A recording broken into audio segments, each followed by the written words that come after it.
Hey, thanks for watching. So this is the shop, believe it or not, after a huge cleanup, and I'm still cleaning up, and I've got the air broom. We're gonna get all the filler dust out of the corners. But this is the aftermath of what we're calling BroFest. And there's no whiz-bang open here. There's no Kevin's foot falling through the floorboard or anything like that. It's just kind of a calm after the storm, if you will. So the next couple of episodes that you're going to see are really special, and it was a great time, and it was stressful, and it was difficult, and everybody kicked in and everybody worked. So here's the premise of this. Here's what happened in a nutshell. This started with an idea in a conversation with my cousin Wayne. He was down here to visit in April, and we were just talking. We were just bench racing and staying up one night talking and having a few beers and talking about kids and how we grew up, and my Uncle Herb's auto wreckers and all those great memories that we have as kids. And if you've ever heard me talk about it, you know that I grew up around cars, and my dad was a paint and body guy. My Uncle Herb was a paint and body guy, and everybody in my immediate family grew up around cars. Most of us went on to have careers in the automotive field. So it was just a really good time, and it was touch base and connect back with home, because I've been gone from home a long time, more than 40 years. So we just started talking about how can we get together? How can we do something fun? And my cousin Alan had a truck that belonged to his dad, and we've got pictures of that truck in years ago, and it's gone through a couple of restorations, and wouldn't it be fun to put a paint job on Al's truck? And boy, if we all could get together. And how many times have you had conversations on the what ifs? Well, we actually made it happen. And like I said, what you're gonna see is the reality of that. And they drove the truck to 2,500 miles. It took 3 days to get here. It took them 2.5 to get back home. And they came down here from British Columbia, Canada, where I grew up, and down here to Middle Tennessee, to where I am now. And I had the shop, and they had the truck, and we had this idea. So everybody, 7 of us, my brother Blaine, my younger cousin Alan, my cousin Wayne, his son Steve, my oldest cousin Glenn, who's no longer with us, his son Brandon was here, and Shane, who's married to Brandon's sister. Everybody came here to, and threw everything else aside. All our lives were just put on hold as, yes, we're gonna do this. So what's coming up is the culmination of that. And you're not gonna see me hosting this, because I'm part of the build team. I'm the guy that had the cameras, and I just kept putting them up and trying to capture moments. There was a lot of stuff that fell through the cracks, and a lot of stuff we didn't capture, but what you're gonna see is catch-ups, and I'm gonna do some voiceover to catch you up and connect the dots and things like that. But this is real, this is what happened, and I'm proud of it. I'm proud of my family, I'm proud of the fact that we could pull this off. So I hope you enjoy, and here is BroFest 2024.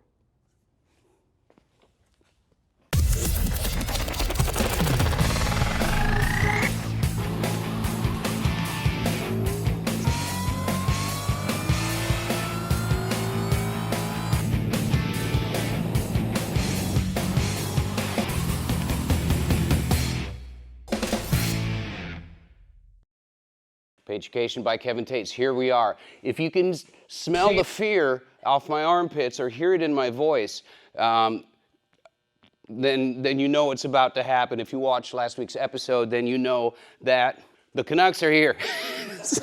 This is my cousin's 56 F100, used to belong to my Uncle Herb. These are, of course, some beautiful Auto Metal Direct panels. And we got Wayne Pinsky, Blaine Tetz, Alan Pinsky, Brandon Pinsky, Shane DaCosta, Steve Paul. There we are. So everybody's here.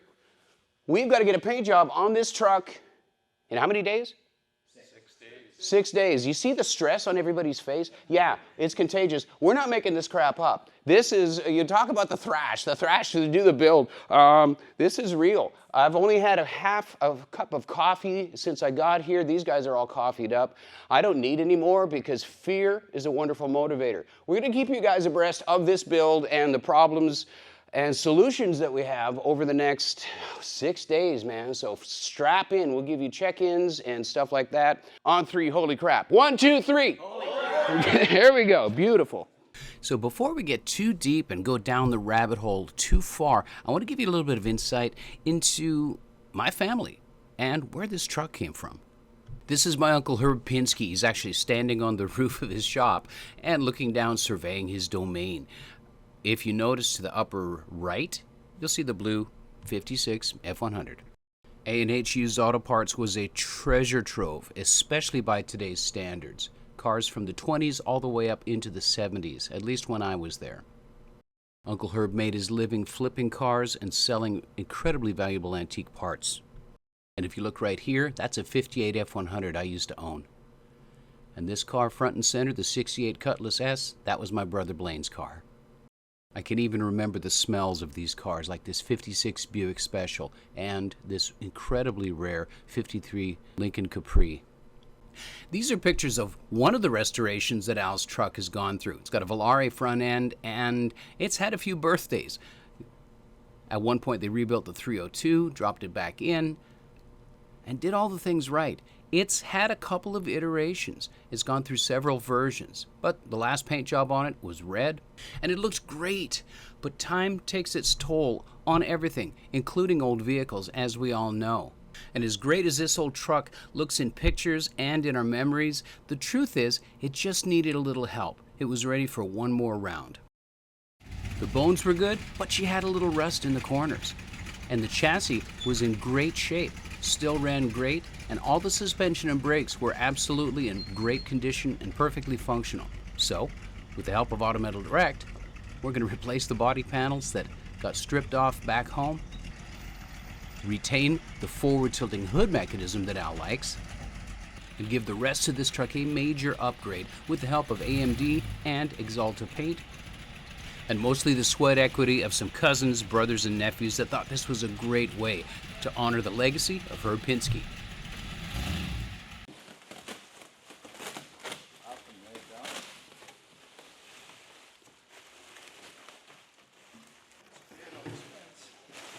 Okay, that looks pretty good. Yeah, that one looks good. Yep, I don't see any wrinkles in it. I don't see any dents in it. That's good. Down to the bottom corner. Looks good, no stretches. All right. Don't drop it. Okay, really important, everybody. Don't anything up. All right, good. Let's go. All right, we are literally half an hour in. Wayne and Steve are getting a rust patch on the door. Blaine and Brandon are test fitting the bed assembly. I found a bottomless hole of bad fiberglass repair on the cab corner, but we got patch panels. Shane and Al are getting the doghouse disassembled, getting the inner fenders off, put a nice coat of satin black on them. 1, 2, 3, go. Wide open. Here we go.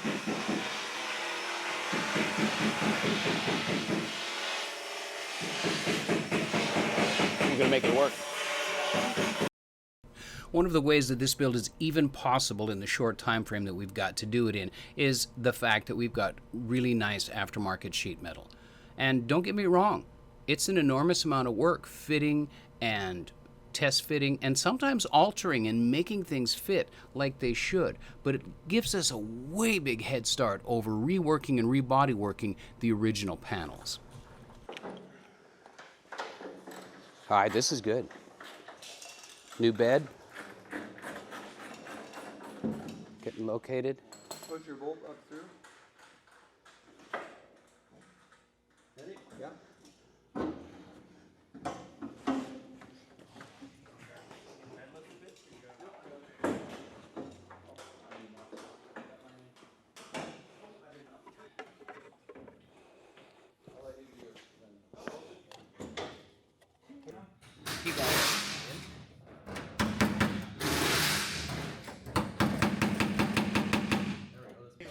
said you can't get it.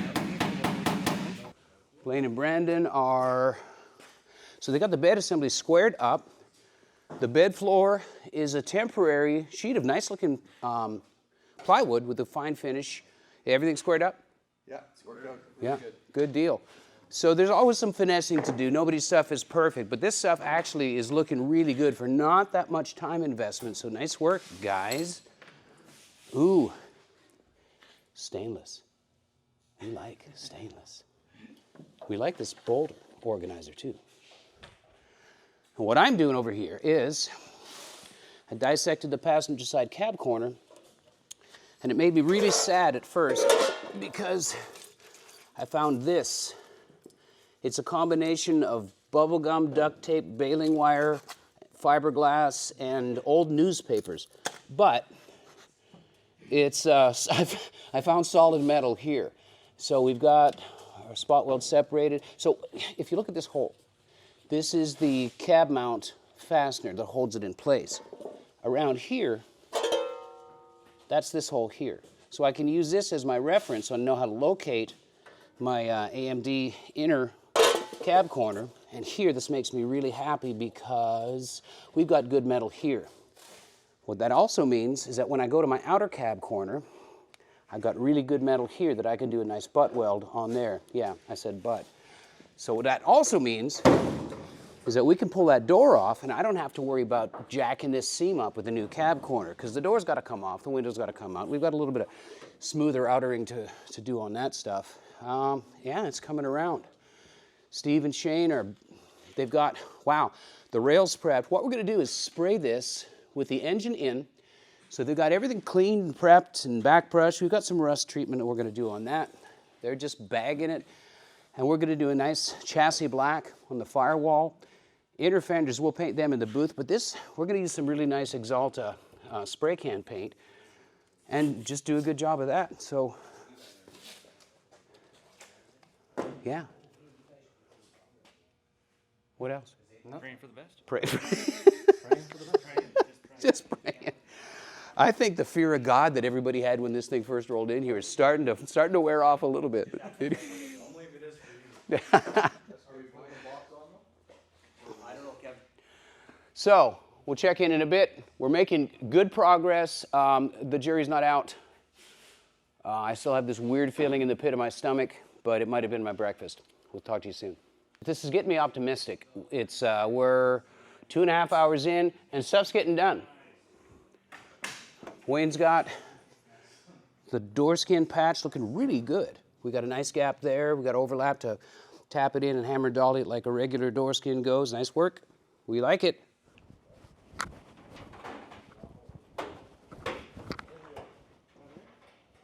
With the bed assembled, tweaked, and squared up, now the guys are getting the fenders on.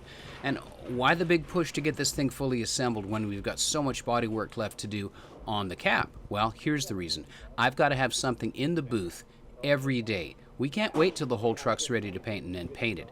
We're painting everything disassembled so we get a nice clean job with no overspray and no masking, and it's all got to be put back together again once it's fully sprayed. Even with the most skilled hands, if you don't manage your time, you're not going to meet a deadline. All right, 5-hour update. We're actually making pretty good progress. So I'm going to flip the camera. Wayne's pulling down the door.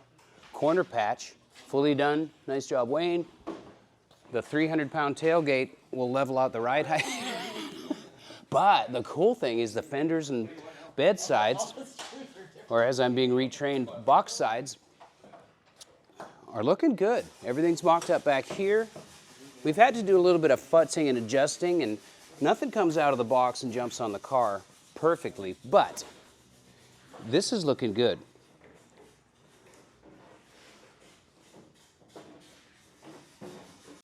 Yeah, that's the, can cut this, right?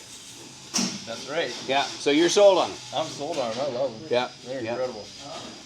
Hot nectar butter.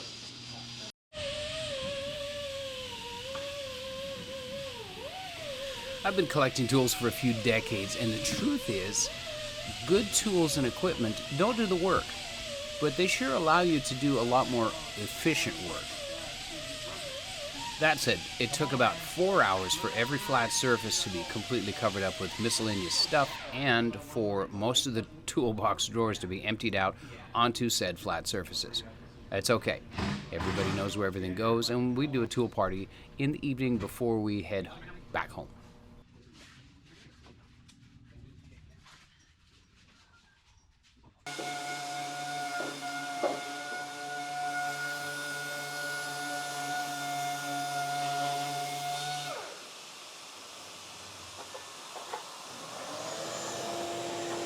All right, 70-year-old metal, what do you think? Is it rusty? It's not, is it? No. Not bad at all. No. And even if it was, it's still got 15 mil to go. Yeah. Not like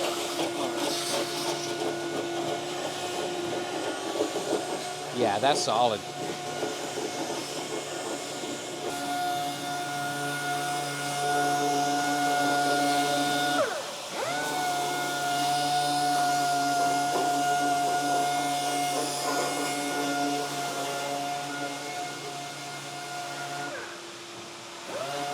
The engine compartment's bagged. We'll prime and paint. Frame rails are all scuffed. We'll prime and paint. We've got Steve out here in the bright sunlight, working like indentured servants out here, but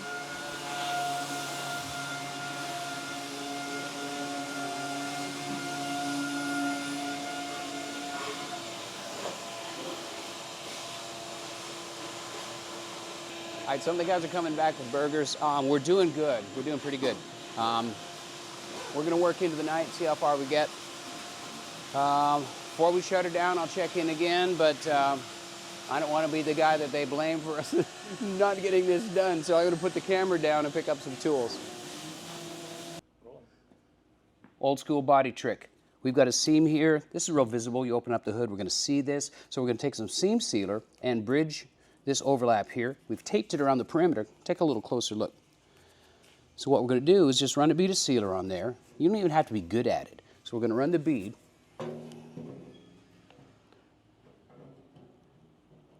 And it's just like a toothpaste layer at this point. Isn't that pretty? So now, because I've got gloves on, what I can do is just smooth this out. And I don't have to be neat or tidy about it because the tape, and this is horrible, by the way, I'm usually better at this, but I didn't have a tip for my caulk gun. So now we're going to smooth that out, make sure it's covering over top of each side of the tape. A little bit over here because I've got way too much. We'll bridge that out. And now it's still not very smooth. So if you want a traditional look from maybe the 50s, you'd take a dry brush and brush it. Then you have that look of the hand-applied seam sealer. But I like it a little smoother. So I've got some wax and grease remover, which is just a mild solvent. Of course, you home improvement guys, you know this trick with bathroom caulking, same damn thing. And we're just smoothing it out.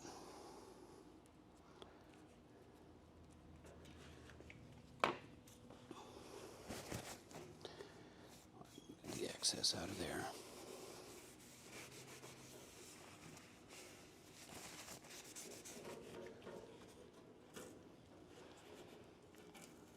Now when we pull it off, yeah, there's a shoulder on there, but that looks like a legit factory applied seam.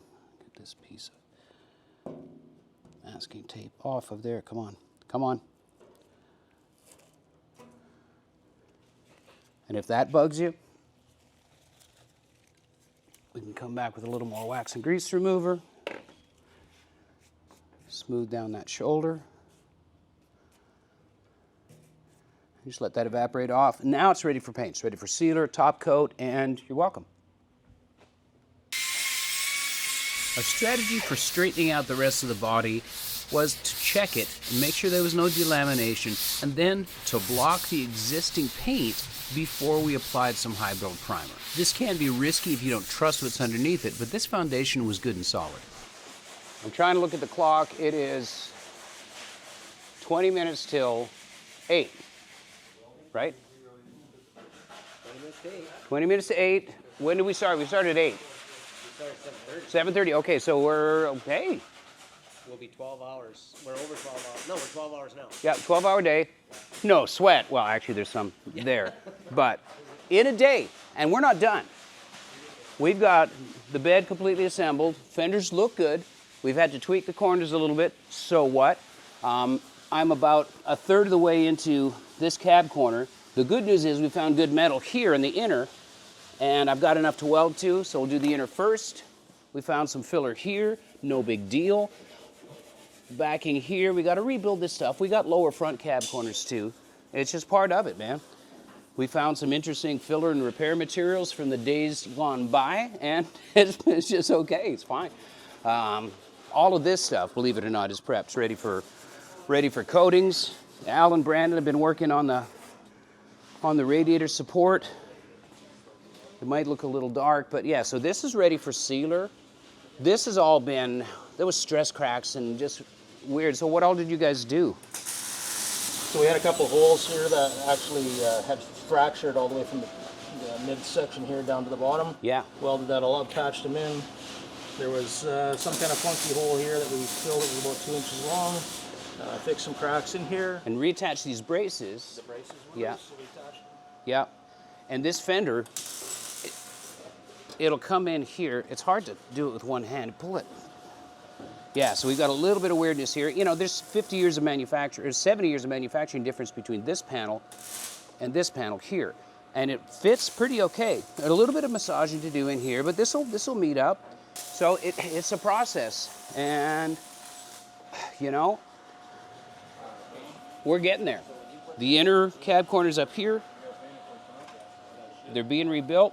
Some flat plate. Some of these parts don't exist. The outers, thank goodness for AMD, we've got the outers and the fenders, and yeah, bottom line, We don't give up. no, never give up. Never Those give up. 3 words, we don't give up. We haven't run out of welding gas or welding wire, so that's a good thing. But thank God the floors are pretty solid, so that's a good thing. That's if we got a blessing with this thing, that's fine. But I do have to tell the truth here. So what we have over here is a stomp shear, and we've got some 16 gauge steel. We're making inner patches because you got to go with a little bit heavier gauge. And I'll take the hit on this one, but here's our driver's side cab corner. Blaine, hold that up a little bit. Yeah, so, so right here we've got a little blemish, a little inconsistency now in the curvature. And that happened because the foot stomp happened to be right above that. When 2 guys, me and Steven, were jumping on it. So foot stomp, single wall sheet metal, foot stomp, single wall sheet metal, we know who won that fight. This is Jake Paul, that's Mike Tyson, so that's all I'm saying. Anyway, we got the doors body worked. Shane's been working like a screaming demon. We got this one body worked. Had to do a little bit of filler, blocking it out, but they're blocking out nice, right, Blaine? Yep, you betcha. Yep, blocking out nice, and we'll get some high build on here. We'll get some polyester surface enhancement material on here and block them out again, because, you know, we're human milling machines at the end of the day anyways. And for day 1, holy smokes, guys. Yeah, yeah, yeah. Yeah, nobody died. Actually, nobody even leaked. There was no crying this time either. So there we are. So that's the update. This is we're going to call this officially the end of day 1. We're going to do a tool party. Going to sweep up the floor and regroup. Game plan for tomorrow. And there may or may not be adult beverages in. And when you see me perspiring tomorrow, it may or may not be tequila leaking from my skin. See you soon.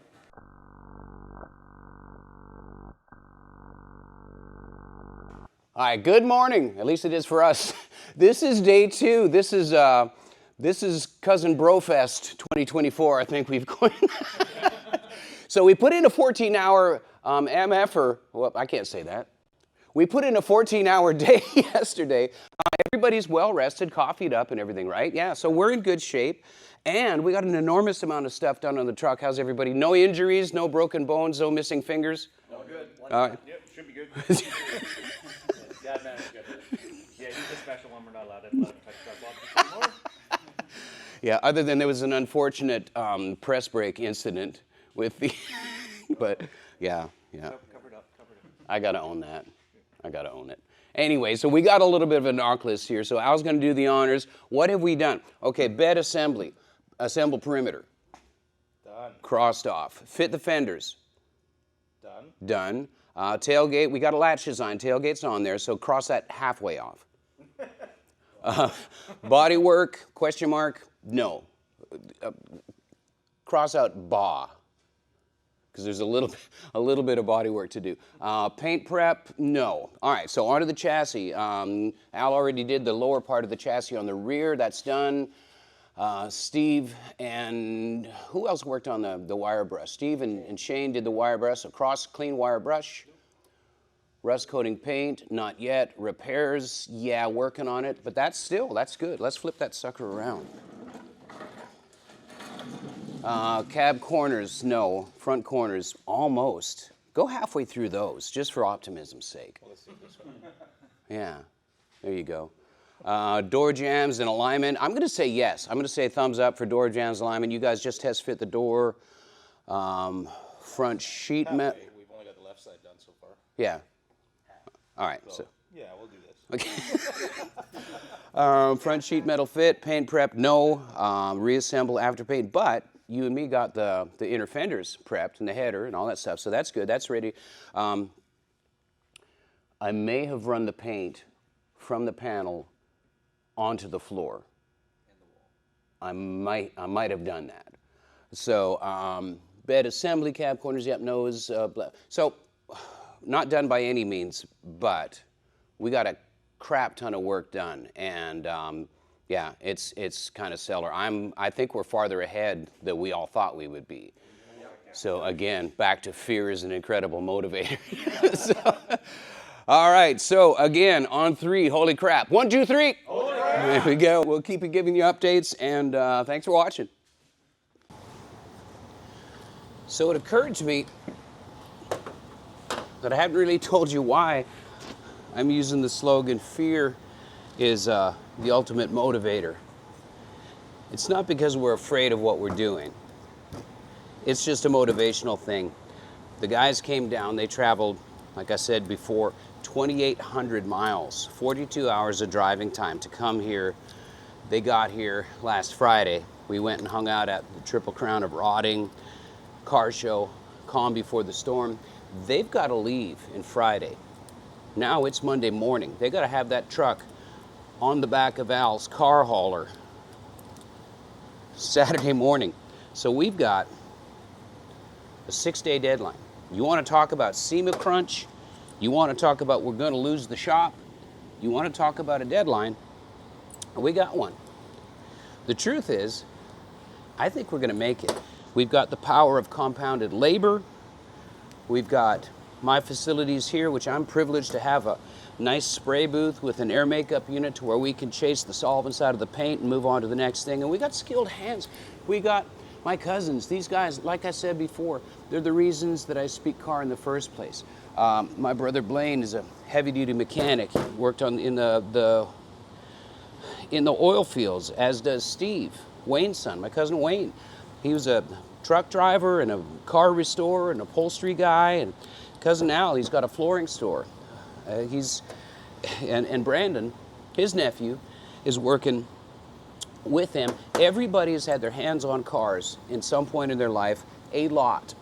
So it's been a really cool reminder for me to realize how much these guys are skilled. They're not pros. They haven't spent time in restoration shops or collision shops, but they speak the language and everybody's doing really great work. So it's just fun, man. It's just good. I can't stop talking about it, and it brings back lots of stuff for me, and especially honoring my Uncle Herb like this. And it's just good. But that's why we say we're going to lose the shop, 1, 2, 3, oh crap, and all that kind of stuff. So anyway, I had a little bit of insight. I'm cleaning the spray gun. I'll show you what I shot in a second. All right, so these are the inner fenders. We put a POR waterborne bed liner on there. Look, that texture looks great. But the fail on my part was some runs. You can kind of see one there, but we did that tape trick and blotted out the run. So now what we got to do is come back in here and just smooth them up a little bit. So we're going to lay them in a horizontal orientation to where they're easier to shoot. But my plan was to do it all at one time, be super efficient, and, you know, super collision repair, Kevin, KT. No, it didn't work. So, you know, whatever. There's always more paint in the can. We just got a little bit of prep to do, and then we're gonna, yeah, just move on. We'll get this side satin black, the header panel, which Al stripped to the bone, which looks really good. It's gonna look like a brand new piece. That's in epoxy, and yeah, we're ready to go. We know the marching orders, so let's get her done. Right. They're still on it. The floor to the left. Looking okay?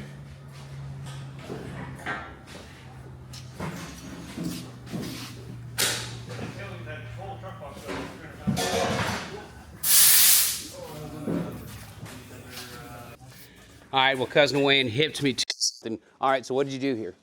Hand bent this in the vise. Made this piece where it ended here. This is all hand bent.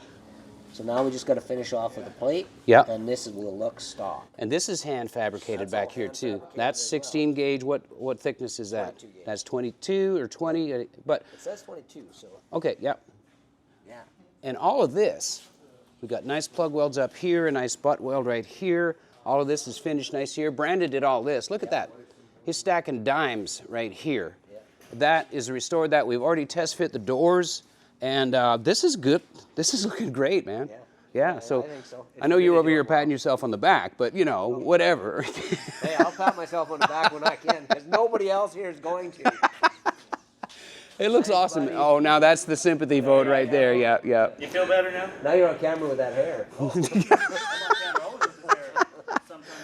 Speaking of that hair, oh my God, I'm so distracted. Look at the silhouette there.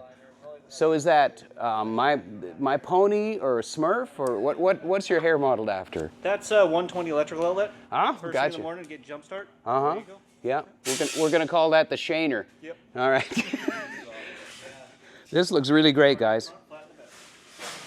We all jokingly describe this as organized chaos, but it's not chaos. It's an organized, orchestrated maneuver to get all this stuff done in a way that we can facilitate the 6-day deadline. While the rough-out fab work on the cab was getting done, the new bedsides got primer on the little bit of body work we had to do, and quickly moved out to where the fenders can be put into place and getting ready for paint, since all we have to do is sealer, color, and clear on them. I mixed up the color, mixed a whole gallon just to make sure that we had enough to properly do all 3 coats on every single panel. FYI, I'm using Nason full base coat and Exalta Clear on the truck. So after a little bit more go juice, I suited up, got in the booth, and started my pre-painting routine, which includes obviously a tack rag and a anti-static gun from a company called Static Solution.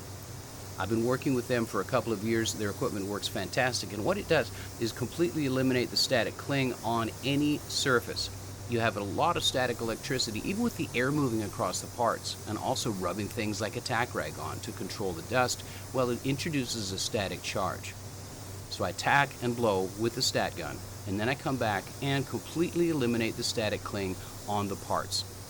Super important to have a really good SOP with this, because metallics can be affected by static electricity on a surface. So from this point, I don't touch the panel with anything, and if I do, I come back with the stat gun and go over it again.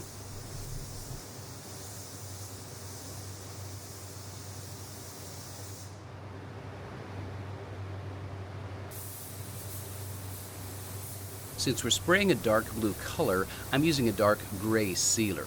Exalta calls this value shading, and basically gets you a compatible ground coat that your color is going to hide a little bit easier. If you notice my spray technique, I'm traveling up from the bottom. I'm going against the airflow of my booth. I've sealed the previous fender, you can see it in between. I've sealed it first because that's downwind, and I'm sealing the second one after the first one that was done. For you painters out there, I'm using a 1.3 fluid tip for the sealer and the color, and I'm actually using the same gun. It's a SATA 5000B HVLP gun, and it really does do a nice smooth pattern while I'm spraying. I want the sealer coat as smooth as possible so the texture doesn't transfer up through the paint and then eventually be seen through the clear layer.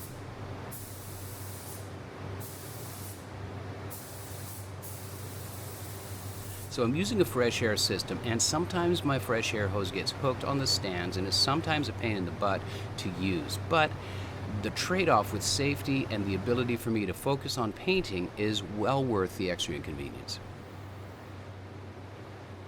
The color is 9792 Indigo Blue. It's a GM truck color from the 90s, and it's just a great looking color. There's a lot of pearl in it, and in the bright sunlight it has a little bit of a green cast and a dark side tone. What that means is that it looks really deep but picks up the sun nicely. Again, I'm traveling upwind, starting at the back and moving to the front so that my overspray falls down into a wet bed. Some of you painter guys might be saying, hey, why aren't you doing your edges first?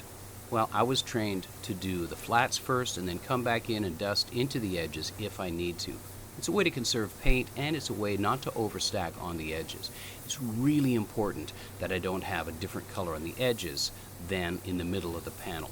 We're painting this thing exploded, which means completely disassembled, and it's got to match. My gun distance from the panel is 4 to 6 inches off the deck, and my travel speed is fast with a 75% overlap. That gets me a really good distribution in my metallics and a very smooth coating since I'm accessing the tiniest droplets in the pattern. This is explained very thoroughly in the Paintucation instructional training courses or streaming videos. Shameless plug, not sorry. Now, these are the first panels to be painted top coat color on the vehicle. They were in great shape right out of the box, so thank you AMD for that. But this is allowing me to set my recipe for the rest of the vehicle. It took me 2 coats to get full hiding over top of the dark gray sealer and 1 distribution coat. We'll go into that later on if you want to, but what it means is that really good distribution and evenness in my metallics. No splotches, no mottling. Now, I'm making mental notes of this paint recipe, and I'm going to rinse and repeat and do exactly the same thing on each and every panel as we paint this truck completely disassembled. The challenge here, and yeah, this is putting pressure on the guys that are going to be assembling this. The challenge here is to not bruise or scratch any of the paint while we're reassembling this truck. It's a hard task, man. It takes a lot of care, expertise, masking tape, and attention to detail to make sure that we don't scratch this thing up on disassembly. And that's another reason that we mocked the bed up several different times and made sure that everything fit so that when we put it back together for the final time, everything fits. And the truth is, I'm not even sure we're going to have time to do any polishing on this truck. So it's really important that it looks great right off the gun. Back in the shop, the guys are doing really, really great work. Check this out. All right, so all the rosette welds are done up here. We got a super nice, I'm not going to touch it because it's raw, super nice butt weld there. Look at all of this. This is dressed up. This is ready for a little bit of filler and some paint. Smokes, man. This is great. Of course, that's all dusty now, but it's all prepped underneath all that dust. We'll blow that off.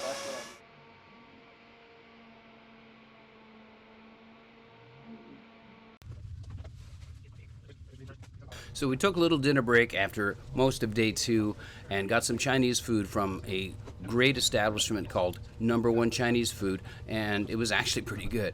So we had some carbs and had a little bit of a catch up and a rest, and got back after it to finish out what turned out to be another really long day that we got an incredible amount of work done.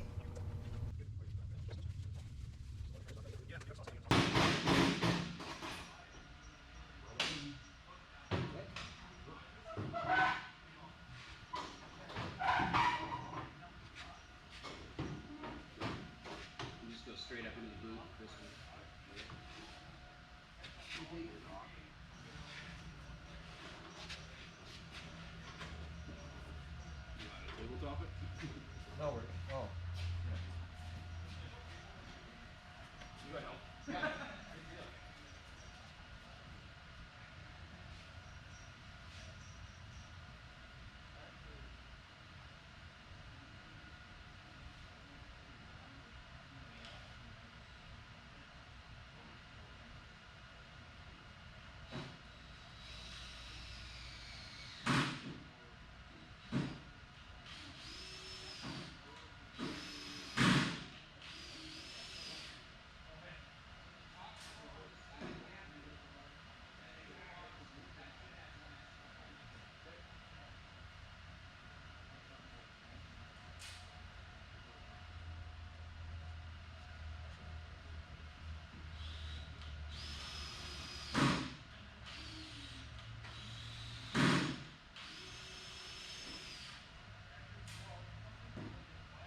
All right, so the tailgate is ready for prime.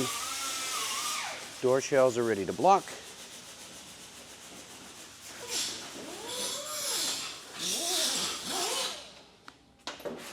Get a little bit of mud, transitions. Hood might look like an Appaloosa pony, but we're using glaze that's paint safe to go over 180 grit scratches. We're going to spot prime this and block it out, and it should be good.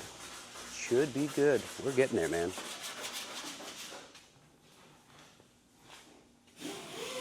All right, this is the first time Al has seen the color. Come on in, man. What do you think? I absolutely love it. It's amazing. What I like about it is that it's got a real dark side color, but then when you see the pearl and the metallics in it, like right here, the color of blue is just outstanding. It's just such a pretty blue. It's really rich looking. And out in the sun, it really takes on that pearl, right? Wow. It actually changes color into like a medium to light blue and then into that dark midnight. Yep. It's amazing. Yep. That's gorgeous. With the curves like that? I love it. And that one matches it. I'm not going to be able to sleep at all tonight. That's incredible. Yeah, beautiful. Yeah, I'm stoked. I'm stoked to get body color on something, you know? It's a, you know, because it's, I mean, the rest of it's not far behind-ish, but this is motivating me, you know? That's beautiful. They look really good too. Like they're virtually flawless. Yeah, there's no ripples or nothing in them. I love how dark and rich they are. Yeah, We've been removing so much old paint, now we should see the new paint that's going on there. It's going to look. This will reinvigorate us Yep. because it's been a long couple of days. Yeah. And we've wrestled some alligators to the ground for sure, but You can definitely see I love it. Absolutely love it. cool. Gorgeous. Well, I know the recipe. Yeah. I got enough paint mixed. We'll have the same batch for everything. And yeah, rinse and repeat, right? Only 26 other parts. Let's get at her. All right, so this is the end of day 2. It feels like day 9. I don't know why. But we have gotten an enormous amount of work done. So here's the Canucks. So how are you guys feeling about everything? Real good. Al, how you feeling about the color? I am absolutely amazed at how good it looks. Dude, I think it looks fantastic too. And everything that everybody's done on the truck, it's just, I don't know. This is for all the right reasons. So this is a kind of a special wrap up because my brother Blaine's going home tomorrow, and we're trying to make him feel as guilty as possible. I do. Yeah, but you know, I mean, everybody's, you know, these are 3 corners of the world, and we just appreciate him coming down. Another set of skilled hands. Yeah, it's really good. But yeah, so day 3, we got a crap ton of stuff. I want to say potty words a lot, but lots of stuff done. All the metal work's done, right? Yep. A good share of the filler work's done. A lot of the prep work's done. We started shooting body color, interior color, the doors. We got to block them down. So the paralyzing fear that everybody felt from Thursday through Sunday is alleviated a little bit, right? Yep. Yeah. So with everybody here, I just want to say shout out to the universe, to Uncle Herb, and we're remembering him this whole time, and it's a pretty awesome thing. So we're going to continue to work without Blaine, but hey, you know, we'll again make him feel as guilty as possible. You guys will manage. Yeah. So this is a wrap up. This is day 2. Yeah, I'm actually feeling optimistic that we're going to get a paint job on this truck. You'll find out, and we'll find out. All right. So One way or the other. yeah. So time for tequila, adult beverages, and brown liquor.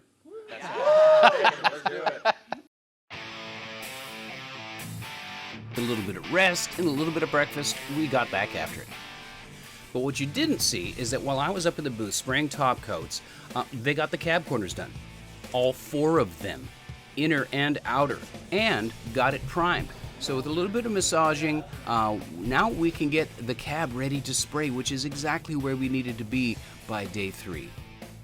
Everybody looked a little tired, smelled a little weird, but we're pretty happy with the progress that we made. So we put down our tools and did what kind of became a ceremony, and it was the magic crossing of the duties off of the list. We also want to do the ceremonial... We also want to do the ceremonial crossing of the things off the list. All right, so brain is caught up with mouth. Since it's Al's truck, Al does the honors. Where are we at? Paint prep for the cab. I'm going to say yes. It's a little ambitious because we still got a little bit of 400 to do. So Doors are done. doors are done. Doghouse nose half done. We got fenders done, and the inner fenders are done. So 3/4 done. Yeah. Reassemble after paint. Bed assembly is happening now, so that's a hard no. Cabin doors, nose, bed to chassis polish. Polish, we got the big question mark. Running out of time. Running, we're gonna lose the shop. Oh no, on 3, we're gonna lose the shop. 1, 2, 3. We're gonna lose the shop. All right, so our motivation is not to lose the shop. Okay. All right, Tony, what do you got to say about that? Seeing color on the parts was a real shot in the arm. They just kept feeding me parts, and I would prime them or paint them, and motivation and the mood was high. We were all feeling really good. Even the weather cooperated with us. 2 weeks prior, it was 100 degrees plus for the entire week, and we were in the low 80s. It was just gorgeous outside, so we were able to work with the shop doors open, and it was just kind of magical. Final prep on the cab was done with 400, and we got a chance to smoke it over and smooth out any rock chips or any other inconsistencies that might be in place that would show through the top coats. We got into a rhythm to where they would feed me parts and I'd spray them. In between spray sessions, I'd come down and help prep. And we worked together kind of as 3 or 4 separate teams, going through what I call the low-hanging fruit stages. Eating the elephant one bite at a time, and taking this paint job one panel at a time. Until this happened. Shane noticed some bubbling underneath where the cowl vent usually is on these trucks, and we took a hard look at it, and it was pretty disappointing. It's not unusual to find rust in a 7-year-old truck. Heck, there was rust in it that had been previously repaired, but we were on a roll. And then to open up the cowl vent and find that was deflating, to say the least. So if you want to know what happened, what we found, and how we fixed it, you got to stick around for part 2. Thanks for watching. Hope you're subscribing. See you on the next one.